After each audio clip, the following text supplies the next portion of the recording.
The question is that Part 5 stand part. Mr Chairman. Andrew Little.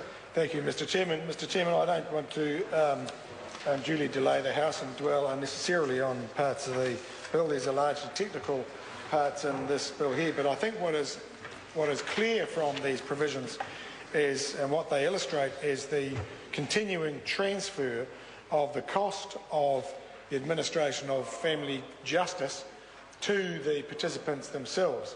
And it reflects what is a flavour going right through this bill, and it's been commented on before already in the debate on the bill today, and that is the departure in principle, or from the principle, that the state has a stake in the effective administration of family disputes, that the state has an interest in ensuring that family disputes are resolved to the best degree possible and in a way that preserves and protects the interests of children, but also in a way that preserves the dignity of the parents or the separating couple.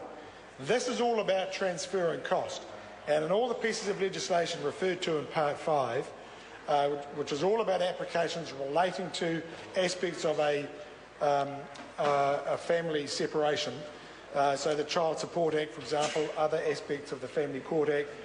Any time where the interests, for example, of a party, particularly children, need to be represented, and the power to appoint counsel to assist, there is now an accompanying provision to effectively transfer, or at the very least to share the cost of that. And that is the whole flavour of this bill. So when my colleagues have said in their earlier contributions, much to the chagrin of the Minister and the Chair, that this bill is about cutting costs to the state, about transferring cost and transferring risk, this part of the bill bears that out. That is exactly what this piece of legislation is all about. It is about the state saying, irrespective of the increase in the cost of family dispute resolution, is that the state doesn't want to take that responsibility anymore.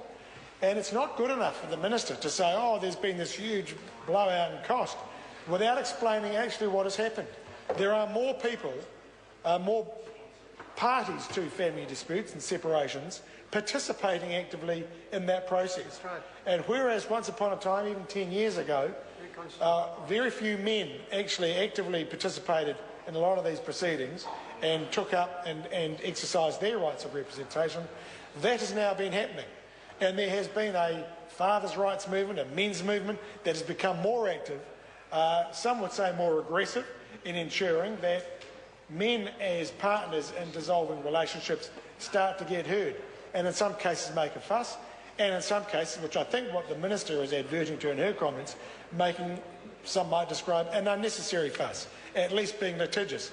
Whatever the reason, and it's not for us to actually to gainsay the motives of people who are asserting their legal rights, want to have an active role to play in their children's lives, and are taking steps to ensure that happens. It's not for us to gainsay that, but that largely explains what has been happening in the family jurisdiction over the last 10 years, and why the cost therefore is blown out. And that's why, Mr Chairman, that this legislation is passed on this kind of the headline motivation, which is we've got to cut cost, without actually looking at what that cost has been going into. And it has seen more family separations resolved in the interests of both parents and of the children. And that's the difference.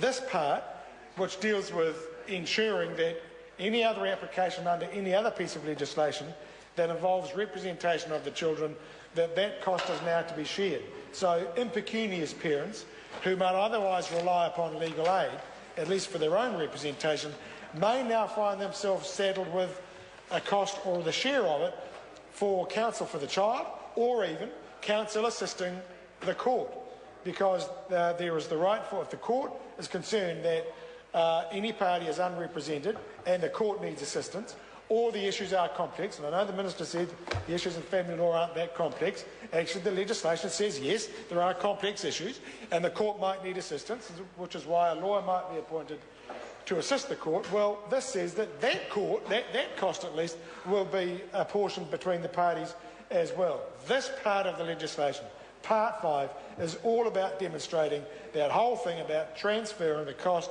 to the parties. And I don't know what the minister's doing, whether she's playing Angry Birds or Googling Marjorie Proops or what it is, but she might listen to hear and that what we are opposed. There's nothing insulting about Mr. Chairman. The Honourable Member Andrew Little. I'm not quite sure what the insult is in playing Angry Birds. You can see me sitting here I'm sure at least half the Anyone members who in the is. House probably do it at some stage if they were honest with themselves. And if the minister admitted to playing Angry Birds, she would go down at least to some part of the population as hip and with it. But she doesn't want that. That's all right.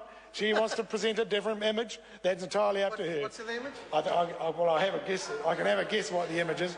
And I want to say this about Marjorie Proops, because I don't want her name insulted. I don't want Marjorie Proops' name insulted in this House. She was a long-standing, over many decades, contributor to the Daily Mail, maybe even the Daily Telegraph, the Daily Mail, and dispensed advice to couples and to others for many, many years, and was highly regarded, at least in the United Kingdom. And I don't think anybody should take her name in vain, or should anybody who is likened to her should be that should be regarded as an insult. But her name was mentioned and somebody took offence, is I think the problem. And I don't know how you would possibly take offence at being compared to dear old Marjorie Proops. But sir, that gets off the point. Only a little bit, but it does get off the point. The point that I wish to make is this, is that this Part 5 of the bill, which is really the culminating aspect of the entire bill, which is all about cutting costs and transferring the cost to the families at a time when they are distressed, when they are in emotional trauma, and when they need assistance most, and they need a court that is not just knows the law, but is empathetic and sympathetic to those who are coming before it. That's what defined the family court. That's why it has been a good court for the last 30 years, and which is why the measures in this legislation, which are about gutting the important role of the court and transferring the cost to parties who are facing the trauma of a dissolved relationship, that life is just going to get much harder.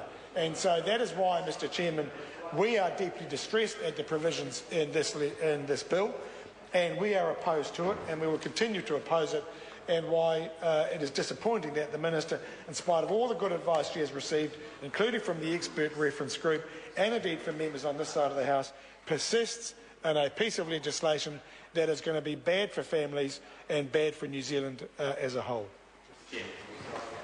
The Honourable Member Chris Farfoi. Taloha nei. Yeah, okay.